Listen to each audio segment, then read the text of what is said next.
Νίκος. Έχει πάει και ο Μπίλιτς στον τέταρτο διαιτητή και κάνει μια συζήτηση μαζί του, δείχνοντας φυσικά στην εστία της κατά κυριολεξία φωτιάς.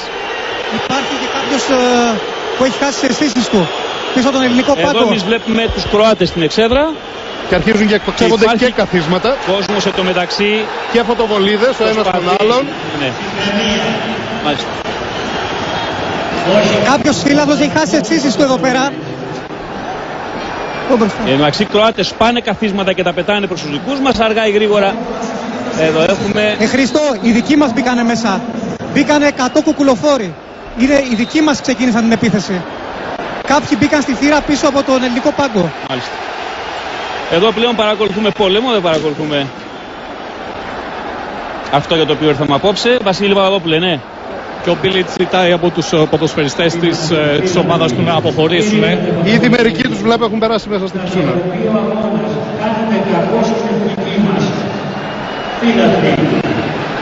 Εδώ ο Webb με τον Καρακούνη. Στο μεταξύ υπάρχουν κάποιες φωτοβολίδες που υπάρχουν και από την πλευρά των δικών μας και πέφτουν μεταξύ των δικών μας. Αυτά είναι ανόητα πράγματα από πλευράς όποιον ήρθαν εδώ απόψε, ήρθαν να δουν ποδόσφαιρο. Ήρθαν φυσικά όπως πάντα και κάποιοι ηλίθιοι, έτσι. Χριστό. Είναι ανίκητη η ηλικιότητα. Πάμε στον Αλέξανδρο. Χριστό, εδώ πίσω από τον ελληνικό πάγκο είναι συνήθως προσκλήσεις της ΕΠΟ, χορηγοί κτλ. Και ξαφνικά, ενώ κάθονταν όλοι, μπήκαν 100 κουκουλοφόροι με κουκούλες και μάσκες και κράνη και μπήκαν από αυτή τη θύρα, κατέβηκαν μέχρι κάτω και προχώρησαν μέχρι το σημείο που ήταν οι Κροάτες φίλαθλοι. Έπιασαν όλο το σύστημα στον ύπνο, δηλαδή. Έπιασαν όλο το σύστημα στον ύπνο και πώς πέρασαν όλοι αυτοί οι άνθρωποι μέσα. Μιλάμε για 100-200 ανθρώπους που ενδεχομένως δεν έχουν και εισιτήριο, Χριστό. Λοιπόν, ο Webb πηγαίνει προς τη φυσούνα. Να δούμε τώρα ποια θα είναι η συνέχεια. Και πάμε που ξεκινήσαμε. Και το παιχνίδι είχε παιχθεί κάποια ελάχιστα λεπτά. Νομίζω είχε παιχθεί ένα δίλεπτο μάξιμο. Η συζήτηση του Καρακούνη με τον Μπίλιτς, καθώς όλοι έχουν συγκεντρωθεί στην είσοδο ή έξοδο, αν θέλετε, των ποδοσφαιριστών προς τον αγωνιστικό χώρο.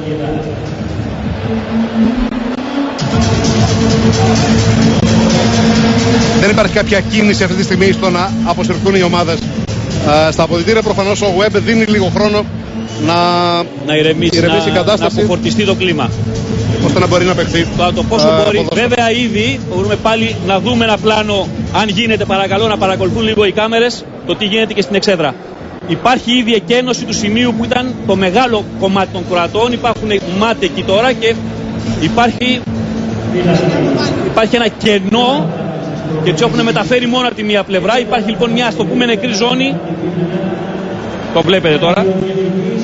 Χριστό.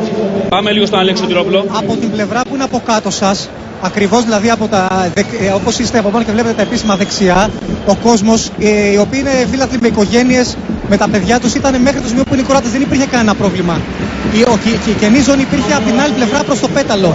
Αλλά οι άνθρωποι που καθόντουσαν εδώ είναι όλοι οικογένειες με παιδιά, μεγάλοι άνθρωποι, δεν πήραξε κανείς κανέναν. Σας λέω, μπήκανε 200 κουκουλοφόροι από το σημείο από την κεντρική εξέδρα ουσιαστικά.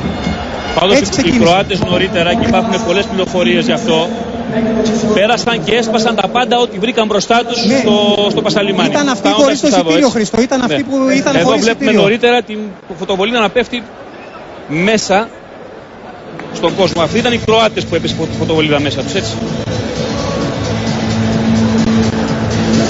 Μάλιστα.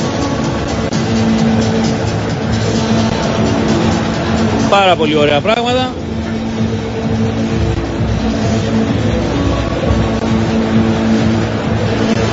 Εν αναμονή των εξελίξεων. Ο Webb συνεχίζει τις διαβουλεύσεις.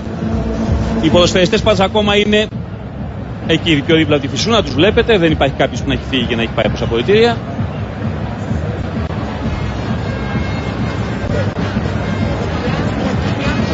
Φερνάντο Σάντος.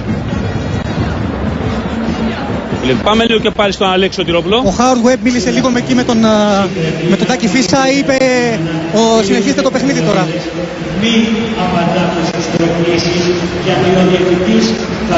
Μένει να δούμε αν οι κουκουλοφόροι έκαναν την παρέλαση, τον ντου